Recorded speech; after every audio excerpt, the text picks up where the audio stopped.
మనదేనండి Telugu cinema ప్రారంభించింది. అందుకే కదా రామాయణం తీసేటప్పుడు రామానంద సాగర్ గారు ఆయన వచ్చి ఎన్టీఆర్ గారి దగ్గర సలహాలు తీసుకుంటారు. ఎగ్జాక్ట్లీ. కాబట్టి మనం ఇవన్నీ క్రియేట్ చేసామండి. ఇవన్నీ కూడా పబ్లిక్ కూడా చెప్పాలండి.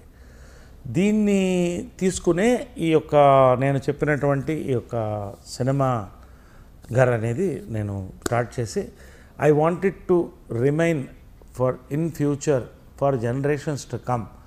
ఇక్కడికి వస్తే ఖచ్చితంగా అక్కడికి వెళ్ళి దాంట్లో ఉన్నవన్నీ చూసి ఎంజాయ్ చేసి అక్కడ తృప్తిగా భోంచేసి అక్కడ తిరిగి పబ్లిక్ కూడా they should be close to cinema అనేది ఇది నేను చేయాలని నా ఫౌండేషన్. ఓకే, ఎంతవరకు వచ్చింది అది? ఇవాళ ఆల్రెడీ మేము ఆ ఫౌండేషన్ బేస్ వేసేసామండి. మన జాకీ ష్రాఫ్ వీళ్ళంతా పూనం దిలాన్ జయసుధ గారు వీళ్ళందరూ కూడా దాని ఫౌండేషన్ స్టోన్ వేశారు. దానికి ఆల్రెడీ ప్లేస్ కేటాయించబడింది. విజయకృష్ణ మందిరం అనేది స్టాచ్యూస్లో ఫస్ట్ వాళ్ళిద్దరితో పెట్టాను నా బాధ్యతగా, తర్వాత అందరితో పెడతాను. ఇది అయిపోయింది. దానికి ఆల్రెడీ డిజైనింగ్ పార్ట్ అవుతుంది. బట్ ఇది అనుకున్నంత ఈజీ కాదండి. ఇది నా లైఫ్ టైం డ్రీమ్. ఇది ఎందుకంటే ఎంత చరిత్రను నేను తీసుకొచ్చి ఒక ప్లేస్లో నిలపాలంటే గొప్ప కాదండి. 4 స్టాచ్యూలు కొట్టేస్తే మ్యూజియం అయిపోతుంది, అది కాదు. నెక్స్ట్ జనరేషన్ దాన్ని చూస్తే ఇంట్రెస్ట్ కలగాలి, దాంట్లో ఏముంది. సో ఇవన్నీ కూడా have to mix AI with this.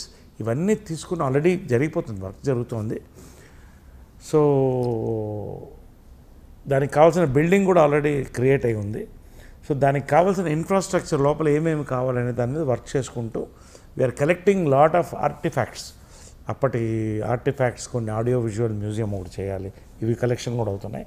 It's life time అండి. ఇదేదో ఒక సంవత్సరంలో అయిపోతుంది, కట్టేసాం అయిపోయింది, రిలీజ్ అయిపోయింది అని కాదు. ఇది డెవలప్ చేసుకుంటూనే పోతాను. ఇంకా దాంట్లో చాలా కంపోనెంట్స్ ఉన్నాయి. I don't want to name it till I complete it. అమ్మగారి మీద ఒక బుక్ తీసుకురాబోతున్నారు. ఆ బుక్ ఏ స్టేజ్లో ఉంది, ఎప్పుడు రిలీజ్, ఏంటి? అమ్మగారు పుస్తకం అనేది ఒకటండి. ఇప్పుడు అమ్మగారి పుస్తకం నేనే అప్పుడు అది ముందు నన్నే రాయమనింది. నేను రాశాను కూడా, స్టార్ట్ చేశాను. అప్పటికే బెడ్ రీడర్గా ఉంది ఆమె.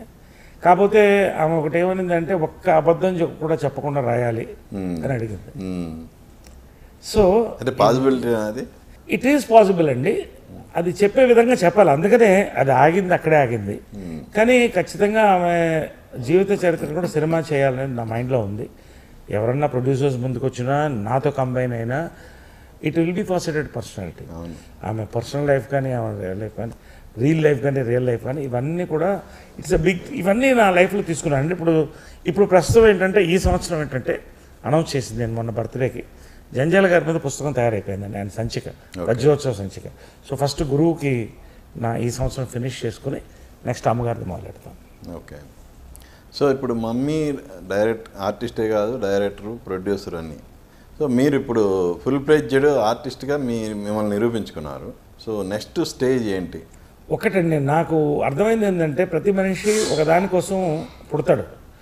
నేను ఆర్టిస్ట్గా ఉండాలనే పుట్టాను. నా జీవిత కాలం ఆర్టిస్టే నేను. ఒకటి.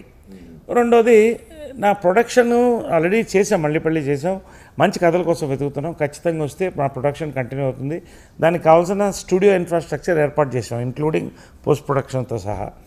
ఫౌండేషన్ ఉంది. ఇప్పుడు ఫిల్మ్ ఫౌండేషన్ ఒకటి చేస్తున్నాం కళాకారుల ఐక్యవేదిక ద్వారా. చాలామంది పెద్దవాళ్ళు ఐఏఎస్ ఆఫీసర్, జడ్జెస్ వీళ్ళందరూ కూడా దాంట్లో పార్టిసిపేట్ చేస్తున్నారు. All over India actors participate చేస్తున్నారు. వాళ్ళందరినీ కూడా దీంట్లో తీసుకున్నాం. సో నా లైఫ్ ఏంటంటే ఎక్సెప్ట్ డైరెక్షన్ నా మైండ్లో లేదండి. ఎందుకంటే ఇప్పుడున్న సినిమాలో ఉన్న బిజీకి I don't want touch anything else. But infrastructure develop చేయడం, సినిమా చరిత్రను ప్రజలకు చెప్పడం అనేది నా లైఫ్ టైం డ్రీమ్గా తీసుకున్నాను. ఓకే. సో మీరు చెప్పిన ఇందాక ఫేస్